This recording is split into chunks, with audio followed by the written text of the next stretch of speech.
Hello everyone, it's Mary. I am back with ways to get more out of our supplies. Crafting is not the cheapest hobby out there, so let's find a way to use our stuff in multiple ways so we can get more bang for our buck. Let's jump right into it.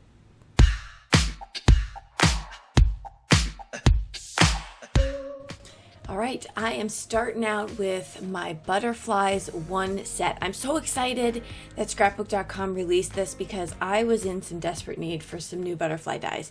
And I appreciate that you get the outline and the intricate side. So awesome. I'm ready to use these. I'm super excited about it. The first thing I'm going to do is I am going to use a technique where I do some watercoloring on my background with smushing, but I'm going to wet my background first, which is not something I normally do. So that's something that I wanted to give a try. So I spritz that with water. This is watercolor cardstock. I believe I'm using Arteza watercolor cardstock here, but most is going to do you just fine.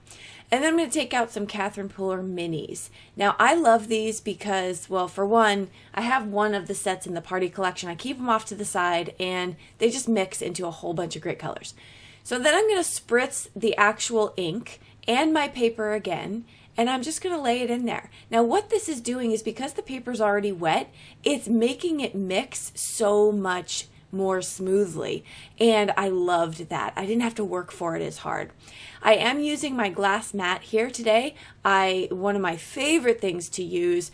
I will link the code below if you want to check it out. It's magnetic, it's white, it's glass. I can heat on it, I can cut on it. You've heard me rave about it, but anyway, that coupon code will be linked below, 20% off. All right, so I'm going to use my Ranger tool. I'm just going to heat set a little bit. Now, this is a tip I would like to give you. Do as I say, not as I do. Make sure your background is dried completely, because what's going to happen is those black splatters are going to actually start to spread. And I wanted black dots. So it's not going to ruin my day. We're going to keep it moving, but I just want to let you know that you want to let your panel dry. So now I'm going to take the butterfly dies. I ran them through my die cutting machine, and I have here the leftover. This would be the part you throw away. Not today. Today I'm going to be using that as a stencil for one of my backgrounds. I got my other background drying. I pulled out this. I'm going to tape off the edges so I don't get all crazy wonky and go off into my cardstock. And then I'm going to take some more Catherine Pooler inks and my rainbow brushes. These rainbow brushes are something I grabbed from Amazon. They are not quote unquote craft branded, and they work exactly the same. So if you want to save $1, check those out. Or probably $10, maybe 20. So I'm going to go and just go around and use a light color, then a dark color, just to get a little bit of contrast. I'm not overthinking this. I don't know, I'm not looking where I'm putting the darker color necessarily. I'm just edging it a little bit. And it's going to give your eye something really nice to look at, because it's going to give it a little bit more than just a flat color.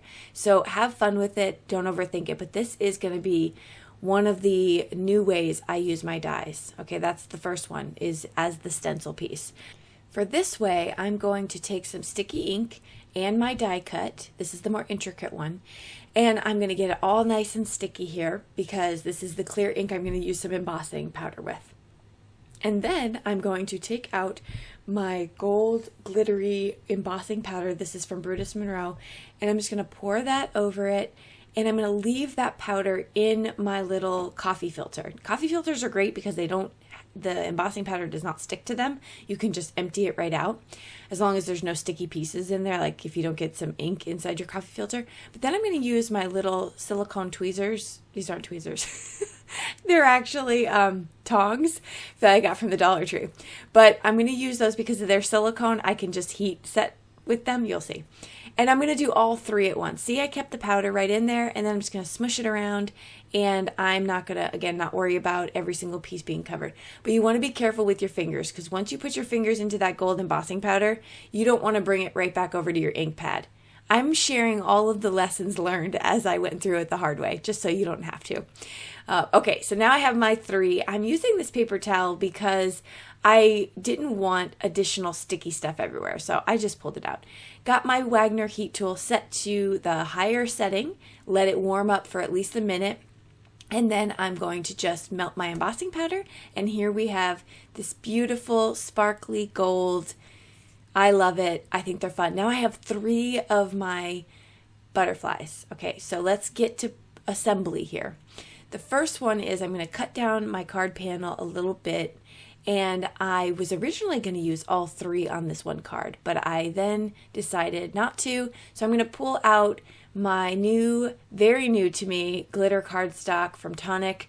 I am in love with this. It's the most beautiful summery yellow ever, and I'm going to cut that down to an A2 size. Now, can we just pause for a moment here and just bask in the glory that is a brand new bottle of glue, okay?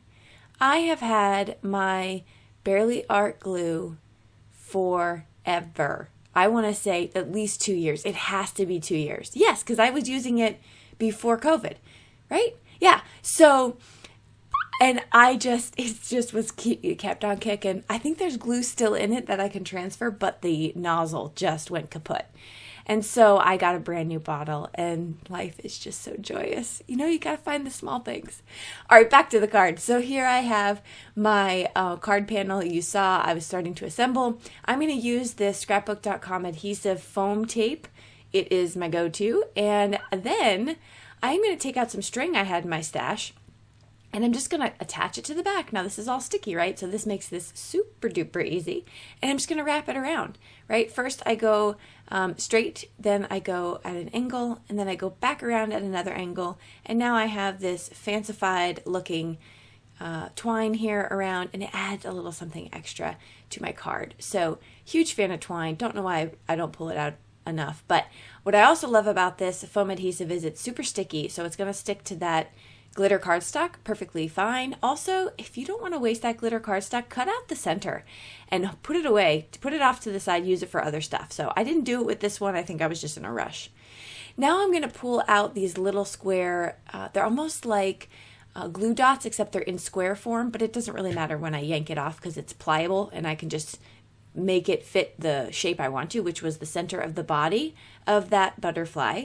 And I'm going to place that down right in the center. I have a drawer full of sentiments off to the side. I'm going to use my fantastic glue bottle again. Did you see how precise that was? Oh, I'm such a fan. So, by the way, all this stuff is linked below if you just want to join in my excitement. You can check it out yourself. Now I'm going to take this Pops of Color, and the only thing I'm going to do with this one, because you know I have a tendency to go overboard with my cards, is I'm going to just add like a tail sort of with these Pops of Color in very, very tiny circles. A lot of you know I'm a huge fan of Pops of Color. The consistency is just incredible. You can get super tiny, and I'm going to show you in just a second, super tiny dots to big globs. So then I'm going to take out some, again, see that stash of sentiments off to the side, and I'm just going to grab some up. Use what you have in your stash. And I'm going to use Happy Life. This is the background that I made before, and I'm using different color cardstock. That's a purple glitter. This is a teal glitter cardstock of stuff that I had cut out already. And I love the mix of fonts. That brings some different elements into your card as well. And so I am maximizing these materials. I'm maximizing my butterflies. I'm adding, the intricate dies. I'm using them as stencils. I just really want to encourage you to look at what you have and then multiple ways for you to use it, right? That is really what we want to get to. So I am going to then, a final touch here is I am using the tiniest pressure to put really small dots. You can do a line, but I'm using tiny, tiny dots for the center of my butterflies here. So I'm actually going to show you up close here in just a second, but I just love it. It makes it so elegant. It's just like the softest touch. When you have it in person, you can see it a lot better. But here I'm going to try to show you up close. And then I just dotted my eye as well.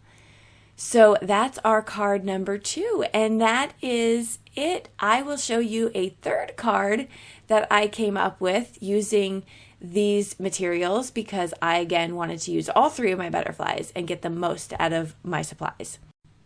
Okay, so here you can see the third card that I got, just pulled out a sentiment. This is a background I made with the sunflower stencil, and I just added that. So super simple, right? So I will link everything I used in this video down in the description box below if you wanted to check that out yourself. Don't forget to check out the coupon code for the mat if you're interested. And I will also link my link tree below. So this way we can connect on other platforms out there and we can see what each other's doing in the crafty world. Thank you so much for joining me. I will see you all in the comments down below and in the next video. Bye-bye.